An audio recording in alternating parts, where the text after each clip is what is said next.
bienvenue sur la chaîne de Krav Maga 16. Aujourd'hui, donc en cette période de confinement, c'est le volet numéro 3 sur le bâton. Et aujourd'hui, nous allons voir le bâton donc, au niveau des jambes. Alors, je reviens sur des notions essentielles pour bien comprendre le bâton.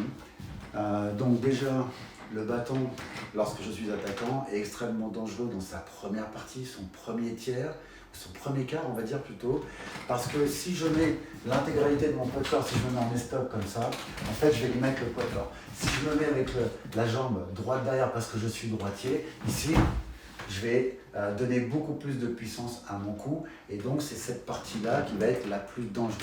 À partir du moment où on comprend bien cet aspect-là, eh bien si, et c'est assez paradoxal parce que c'est vrai que si on est attaqué par une personne qui a un bâton, concrètement on est en danger, il a une distance de bras qui est bien plus longue puisqu'il a un objet, qui plus est peut être en métal ou en bois, peu importe la matière, mais en tout cas qui probablement avec l'inertie peut faire des dégâts.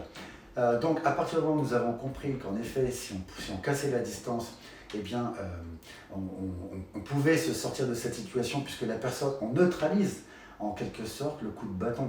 À la différence de si j'essaie de me retourner et de me sauver, eh bien la personne, si elle a entamé déjà son coup, va avoir un temps d'avance et par conséquent va me rattraper.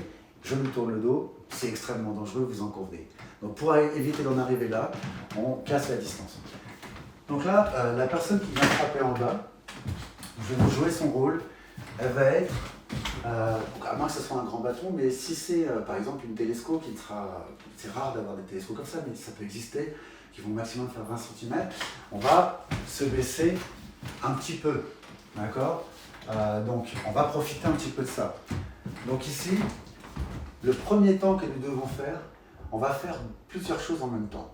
On va monter les bras, on va faire un petit pas glissé, et on va projeter son tibia vers l'avant. Mais attention, pas n'importe comment et pas n'importe où. Bien évidemment, si on projette son tibia sur un bâton, bah, je vous laisse imaginer les dégâts que ça peut faire, même si on est à une distance cohérente, comme je l'ai dit tout à l'heure. Donc si, en revanche, si on est dans le bon timing, normalement, on est au niveau du poignet ou du bras. Mais on arrivera à faire ça que si on sort parfaitement la hanche. Dire que, bien sûr, il y a la jambe qui va partir, ici, mais ça ne suffit pas. Je vais sortir la hanche. Donc je vais me mettre de profil pour que vous puissiez bien observer ce phénomène-là. Donc là, je sors juste la jambe, et ici, je sors la hanche. Donc là, en fait, j'ai gagné quelques centimètres, on va dire à peu près une trentaine de centimètres. Mais à 30 centimètres, ça peut être très intéressant, surtout dans cette technique, et donc atteindre le niveau du poignet. Ensuite, si je veux atteindre ce poignet, il va falloir que je me déplace. Mais ça, je ne peux pas me déplacer en faisant un grand pas. Parce que pendant que je fais un grand pas, la personne, elle s'est lancée. Et par conséquent, comme elle s'est lancée, elle va avoir un petit temps d'avance sur moi. Donc si je fais un pas, j'aurai toujours un temps de retard. Je vais prendre le coup de bâton. Alors vous me direz, les jambes, c'est moins grave que la tête, etc. Mais si la personne avec une barre de fer vous tape dans les jambes et vous casse la jambe, vous allez voir que c'est peut-être aussi grave puisque vous n'aurez plus cette mobilité nécessaire à faire vos défenses. Donc ici, si je le refais, là, je vais faire un petit pas glissé. Ici, je vais monter mes mains. Alors soit je les monte ici, soit je les monte en garde, peu importe. Vous pouvez faire ce que vous voulez. Personnellement, j'ai pris l'habitude de les monter ici. Donc là, hop, je fais un petit pas glissé.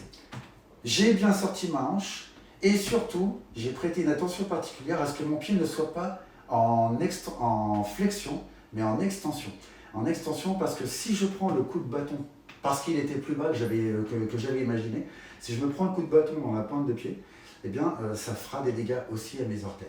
Ça fera un petit peu moins mal sur le dessus du pied, surtout que j'ai des chaussures aussi. Donc là, j'ai intercepté. Et de là maintenant, je vais poser pointe, talon, en faisant une légère bascule vers l'avant. Vous allez comprendre pourquoi lorsque je serai avec Marion tout à l'heure. Donc ici, je vous fais le mouvement dans l'intégralité. Donc là, je fais partir les bras vers l'avant, donc toujours pareil. Ça me permet de faire partir mon corps, à la différence qu'ici, je vais faire un petit pas glissé. Une fois que je suis ici, puisque je vais poser pointe talon, ça va me faire ce qu'on appelle un freinage d'urgence. Si je pose, je recule un petit peu. Si je pose talon, puis pointe, automatiquement, mon corps va se remettre vers l'avant, puisqu'il y a ce qu'on appelle de l'inertie. Okay, si je le fais à vitesse moyenne, ici, boum, ça va faire ça. Bien sûr, là, je grossis le trait. Je ne dis pas que ça fera ça à chaque fois, mais en revanche, il y a fort à penser que ça fera ça, parce que c'est en fait que de la mécanique du corps. Okay, le centre d'équilibre, c'est de la mécanique. Donc ici, je suis là, boum, et je viens poser la pointe de mon pied, parce qu'à ce moment-là, je maîtrise la descente. C'est-à-dire que là, au lieu de basculer, je vais aller vers le bas. Je recommence. Ici, 1 et 2. Donc là, je vais donner un piston et vous le verrez avec Marion tout à l'heure, je vous préconise d'éviter d'aller chercher le bâton ou le bras, parce que quelqu'un qui va vous attaquer, enfin je ne sais pas si vous avez déjà été attaqué ou si vous avez déjà attaqué, mais il va rarement rester statique. Or, dans les cours et l'intégralité des cours que nous donnons, la plupart de nos élèves vont rester dans le même schéma d'attaque en attendant ce qui va se passer parce qu'ils connaissent la technique. Mais personnellement, si j'attaque au bâton, ici je vois que tu as cassé la distance, je vais reculer pour de nouveau me retrouver dans une situation où je peux me servir de mon arme.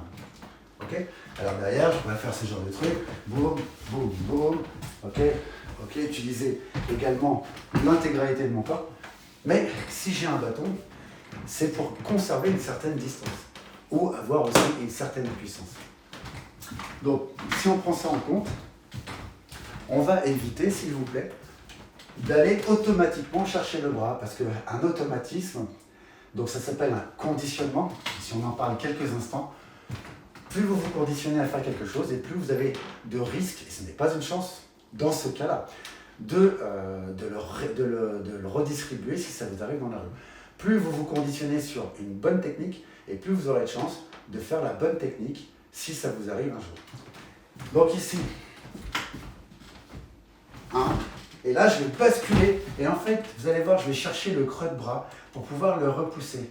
Okay, si j'essaie d'attraper, vous le verrez tout à l'heure, son poignet, il y a une résistance qui va s'opérer puisque la personne aura beaucoup de puissance. Si maintenant je pousse en permanence au niveau du creux de bras, il y a l'épaule qui va partir vers l'arrière et donc j'organise un déséquilibre de la personne qui m'attaque.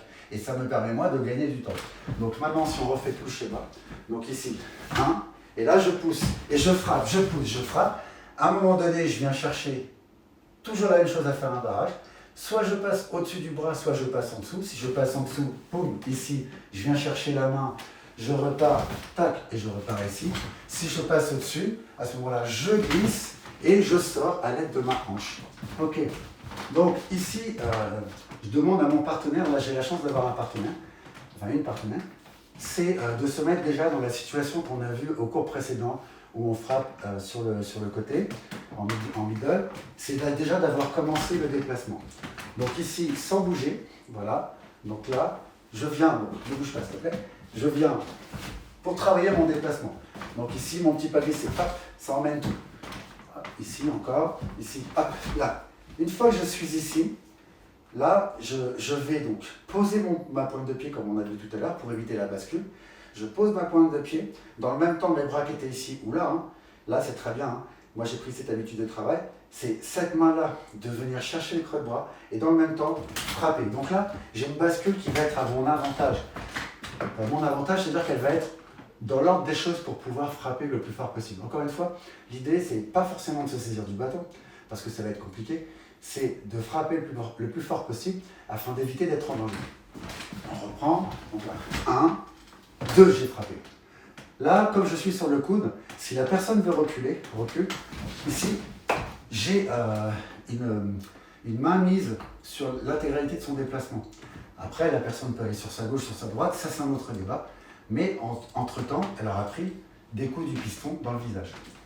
Alors, on recommence. Donc je suis ici. Comme vous pouvez le constater, j'ai bien la pointe des pieds qui est vers le bas. Et ici, je bascule, je frappe. 2-3 fois si cela s'avère nécessaire. Ensuite, je me suis rapproché.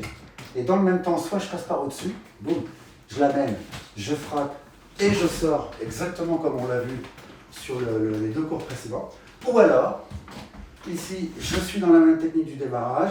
Je viens donc creux de bras. J'ai frappé avec le poids du corps. Donc le poids du corps, au lieu de tourner, parce que je n'ai pas le temps, il va se faire dans la bascule. Ok, je suis légèrement vers mon avant, 2-3 fois. Ensuite, j'essaie de faire une petite transition coude-coude. Et là, je viens chercher le bras en dessous, par exemple. Ici, je frappe. Et comme on l'a vu tout à l'heure, je viens chercher sa main. Je fais quelle heure est-il? Il m'amène vers moi. Il y a une clé et je descends vers le bas. Merci à tous de nous avoir suivis. Donc la chaîne Krav Maga TR. N'hésitez pas à liker, partager, à vous abonner si ça n'est pas encore fait. Merci de nous avoir suivis et surtout, va t'entraîner. À très bientôt.